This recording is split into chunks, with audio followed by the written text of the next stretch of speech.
Welcome friends to the pilot episode of the Dark Riders Media Reviews. I'm your host, The Nightmare Rider, and in this series I'll be covering all sorts of visual media, films old and new, tokusatsu, TV shows, and whatever else I can talk about in a significant amount of detail.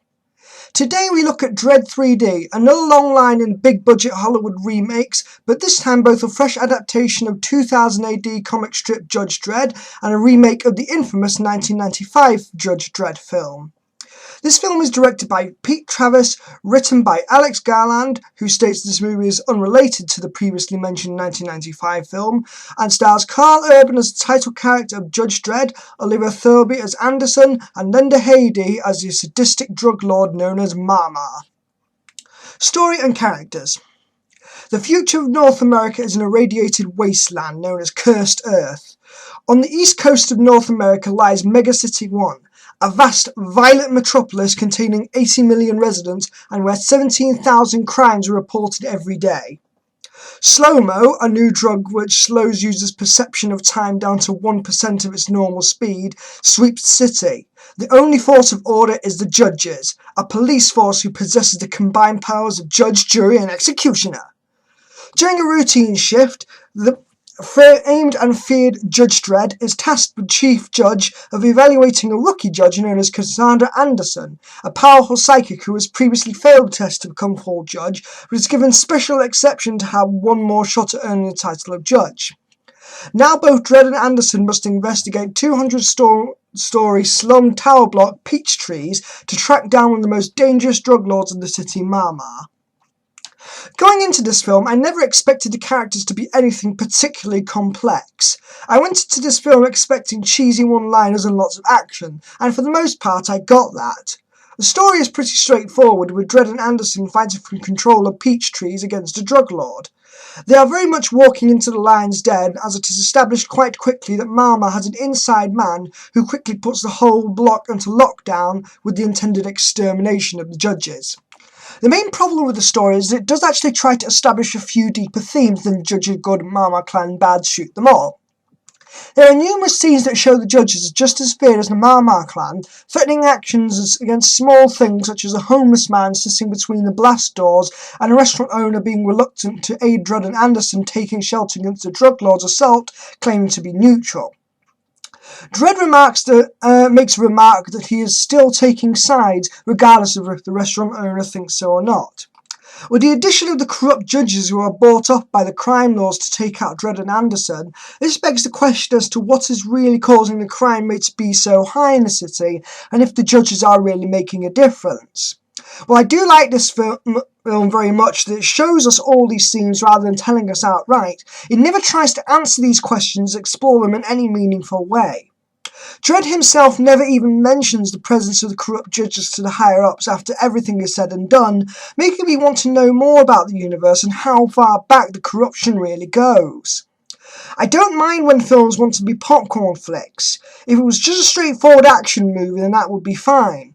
But when it tries to be both a tongue-in-cheek humour, with deadpan jokes and lots of action, as well as a social commentary in its own world, and tries to be more than it is, it doesn't quite fully satisfy when it leaves these questions unanswered. It is a similar case with Anderson, since he is shown to hesitate more than Dredd with her psychic abilities, clearly more of an emotional reaction to all of the events. But this does work to her advantage, because while she does not have the same level of calm and brutal reactions to physical combat that Dredd does, she is able to use her psychic abilities to root around inside the heads of people she needs to get the information of, thus managing to gain the information without the threat of violence. This raises the question of what it means to serve the law, and if the strict rules of Dredd follows is really been a benefit towards keeping the peace of the city. But much like the previous talked about theme, it is rarely given more than a passing hint. This is not to say that Dredd 3D cannot be enjoyed as a simple popcorn flick. In fact, it is better if you review it that way and just sit along for the ride, and in that respect it becomes very entertaining. It just would have perhaps benefited more if it didn't try to reach beyond that. Anderson is probably my favourite character in this film. She does not have the same kill count as Dredd, but this is not to say that she is completely useless in physical combat. She still has a lot of brains and a lot of self-confidence and will use considerable fighting skill and tactical intelligence when the scene calls for it. Anderson is one of the most balanced female protagonists I've seen in a long time. While she technically is a sidekick, she is in fact on quite equal terms with Dredd, just in different ways. She is prone to some emotional manipulation herself, but does not entirely succumb to it. There are two scenes where one of the Klansmen, Kay, tries to take control of Anderson's psychic interrogation by imagining Anderson nude and giving him a blowjob. But this is quickly turned around when he fails to realise the level of Anderson's psychic powers. To the overall character development in Dredd 3D is minimal, it is mostly implied through body language than outright stated, much like the character Death. You can clearly see how Anderson quickly gets into the swing of issuing judgments and steps up to intervene before Dredd fully passes his own judgment and his own methods. She's not held back by Dredd either, something I will touch upon in a moment when I talked about Dredd's character specifically. Anderson is an example of something I hope to see in cinema more often. A female protagonist who is neither a complete damsel in distress or an over-sexualised fan service machine. Dredd himself is far less complex, but he mainly serves to be the archetypal judge to which many hold their standard. He's a professional in everything he does. He is calm, focused, cold, and while he is not emotionless, he still keeps his emotions very much in check and gets the job done quickly. He is a benchmark which Anderson is walking towards, but he is not the type to simply shoot first and ask questions later. He will offer the chance of surrender of lesser sentence before sentencing to death if the offender does not comply, and he can often spot something is amiss. It doesn't take him long to realise that the backup judges he encounters are corrupt, and still has plenty of patience to figure out the best tactical situation. His gun gives him a variety of versatile methods of taking out his foes, often in a brutal manner, but never to an unnecessary level. He doesn't really get any development per se, nor does he have any definitive flaws, although he is balanced out by Anderson. His observational skills do show that he often does break from total dogmatic thinking on numerous occasions, where Anderson's approach often to the judgment will differ quite starkly by any other judge who would have failed her on the spot. I do wish that, like the theme of corruption that is brought up, we get a more clear question and resolution of his faith in law and the judge system as a whole, as it would make him feel more like a complete character. While I use the term character depth loosely when I speak about this film, relatively speaking, the villains are more simplistic compared to our heroes, with the exception of Mama herself. Mama is your archetypal sadistic clan lord. She is the best villain to pitch Dredd against, as she is just brutal but without moral restrictions of the law. Like any archetypal mob boss, she will have people skinned and thrown down 200 stories just to make an example, and doesn't hate to threaten the tech guy of death when she uses inside possession to trick the judges. All of her violence is a means to an end, which is in ways like the judges themselves. Much like the corrupt judges, she uses violence and power for entirely selfish reasons. And also like them, she's not a complete psychopath like a character such as the Joker from The Dark Knight would be. She is very much in control, which is especially true when Anderson is captured and she is ordered to be nothing more bait. No killing, no raping, no harm to be done to her whatsoever.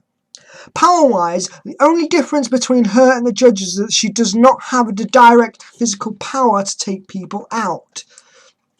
She is a chess master and everyone else is her pawn, but like the queen in the game of chess, she knows that eventually she will fail. Even when she meets her inevitable end, she tries to take everyone else out with her, ultimately sealing herself as nothing more than a cog in a big machine. I can see this intending to be part of the general moral ambiguity theme that I've talked about earlier, but it still doesn't quite work as it's not delivered into enough detail. We are never given any real reasons to think of her as in the right. We are never really shown the judges to overall oppress just as much as they protect, so all she really ends up is the big bad Dreadlord who is the arch nemesis of Dredd himself. While there isn't anything particularly bad with that, it is another case of the film potentially overreaching itself a bit. The other two villains worth mentioning are the previously mentioned Kay and Techie. Kay is captured by Dredd and Anderson, but not killed, as he is more used to them alive than dead. He doesn't do too much for the first half of his appearance, but does well showing Anderson's weakness in using her psychic powers. Showing that she can be distracted when focusing on reading people's mind, she often gets tunnel vision. So while this gives her him an opening to regain control of her hostage. Other than this exploitation of her weakness, he doesn't show himself to be anything more than an usual sadistic villain henchman, meeting his end by underestimating the abilities of Anderson.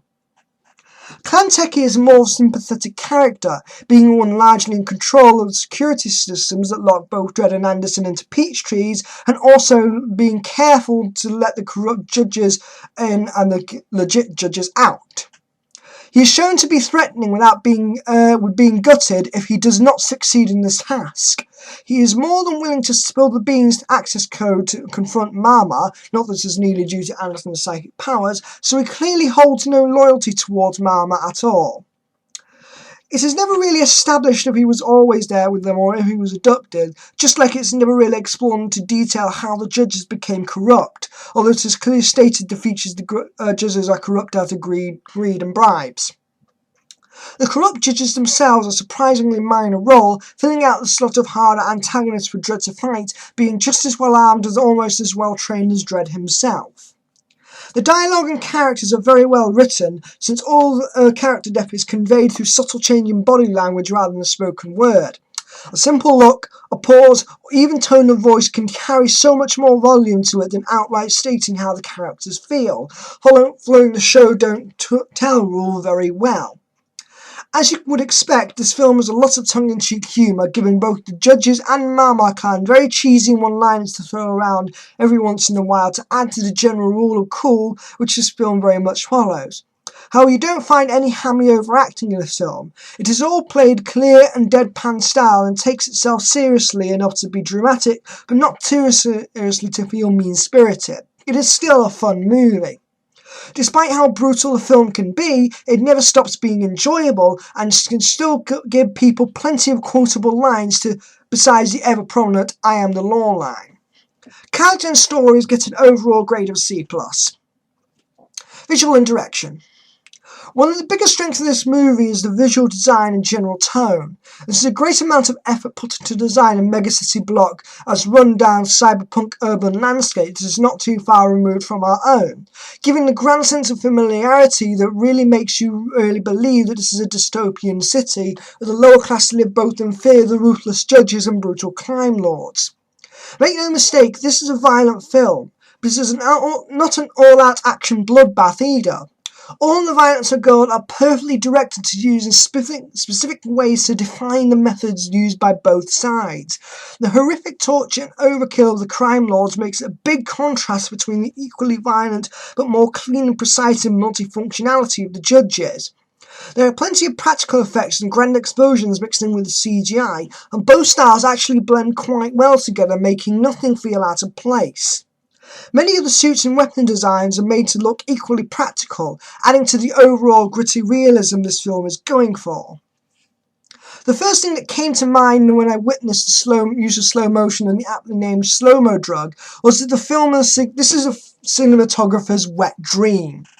It lets you soak up every second in the moving environment, from the head smashing onto the pavement after a 200-story fall to the splashes of water in a bathtub.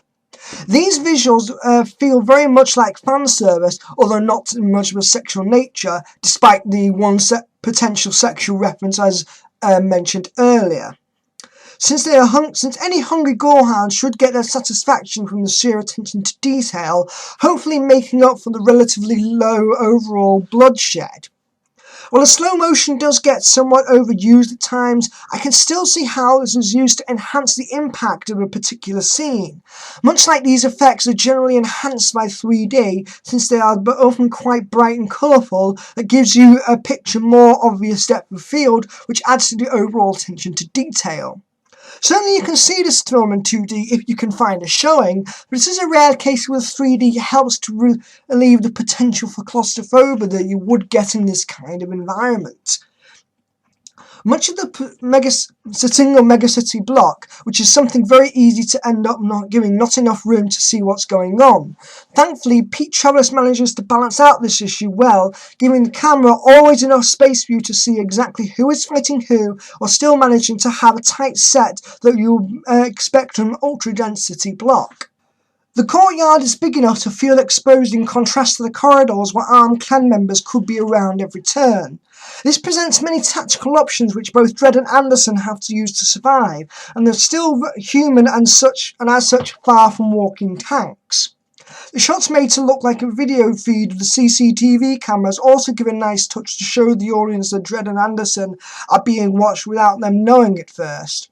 Even the homes themselves aren't overloaded with ultra-fancy technology, since this is a lower-class neighbourhood surviving on the very basics.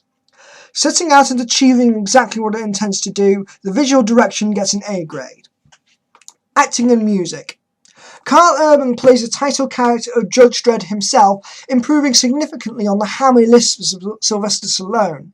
He speaks in a more clear and raspy tone, not unlike Christian Bale's Batman, but not quite to the same extent. He does this to add clear authority and menace to the character, making him a public figure that demands both respect and authority. I commend Carl Urban for choosing this role, since he is clearly a fan of the comics and insisted on not only never removing his helmet, but also doing all of his own stunts for the sake of realism. It plays off fantastically as combined with his rigid and tight body language, which always makes subtle changes when playing off his partner Anderson. Only once does Dredd ever lose his cool, but even then he never goes completely total, raising his tone of voice and displaying clear anger while feeling deliberate and in control. The main issue is something I found with a lot of acting, being I actually found Dredd to be a bit underacted at times. I understand perfectly that Dredd is supposed to be a focused and menacing character, but there are just quite a few scenes where I feel is played too quiet and monotone, losing some of the commanding presence the character like this really needs. Considering the situation Dredd was in once Anderson has been captured, he could have uttered the "I am the law" line with a bit more force to really carry the weight of the warning as he was trying to put across. Anderson is played by Olivia Thirlby and was really the best choice casting-wise for this movie. As I stated when discussing her character earlier, she is the most subtle character depth and development of this movie. Early in the film, you notice that she has a lot of timid expressions on her face, and even though she does clearly make an effort to mimic the authoritative tone of Dredd, there's still a slight quiver in her voice which shows how nervous she is. But this persona changes quite quickly once she gets to use the psychic powers that she specialises in, as she becomes quite the badass when she can control and messing with Kay's mind. The influence that Dredd has on her becomes more clear as the movie goes on, and she never outright copies him, only adds and opener one-liners and starts kicking ass for her own survival herself. She's also shown to be quite a bit of empathy for the civilians, often looking at them with the same shocked and sorrowful looks that the civilians have to begin with. Not to mention she is generally better negotiated than Dredd is, with all this shown with acting talent rather than any direct dialogue telling how you're supposed to think and feel. Every action Anderson does makes sense and nothing feels out of place, although how quickly Olivia can switch from timid to badass can be a bit jarring in places. Linda Hadley plays the brutal Mama, giving a performance that is much on par with Olivia Thirlby. She's always in control, often smiling and rarely making a huge surprise about the judges coming to investigate. She doesn't have nearly as much body language to show her personality, so it's almost all done through tone of voice. Lena shows the character to be the kind of person who orders almost the skinning captives behind her back without blinking an eyelid, and simply a smile at the screams of their horrific deaths. She is never worried about the judges finding her ruining her plans, since if she falls, there will be others to take her position. This only really gets angry with her underlings when they don't do as she commands, and still she never completely loses her composure. Yet at the same time, she clearly has a lot more menace to her voice, and always has a twinkle in her eye that the judges don't, so not making a complete clone of the judges' personalities. Wood Harris and Domhnall Gleeson as Kay and Techie respectively both fill their roles nicely, although Techie has more overall lines to deal with. Wood Harris is definitely the weakest actor in the film, since he is speaking in disgust with the psychic powers, calling them freaks. He doesn't really quite seem to be very frustrated about it. Even when he is taunting Anderson before he tries to execute her, he has too much control, since his character is not supposed to be the controlled aggression of the judges.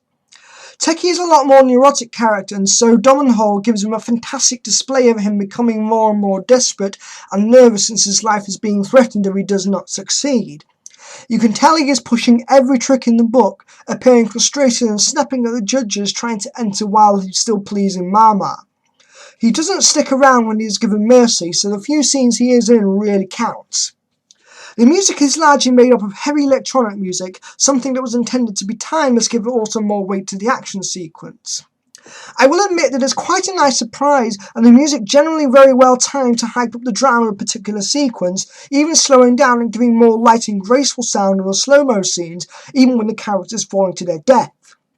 It certainly invokes all the intended emotions of the scene, as well as making them feel more visceral, but sometimes can be a bit overbearing, since it can be overemphasized. The acting and sound gets an A-. Overall, Dredd 3D is a clear labour of love from all departments, from the actors fitting their roles like hand in glove, to the sensual directing and the special effects, and even the overall design of the city. All feels like a great deal of effort was made in to make you feel like you were a part of the Judge Dredd universe without going too far or the cheese factor like the 1995 film did.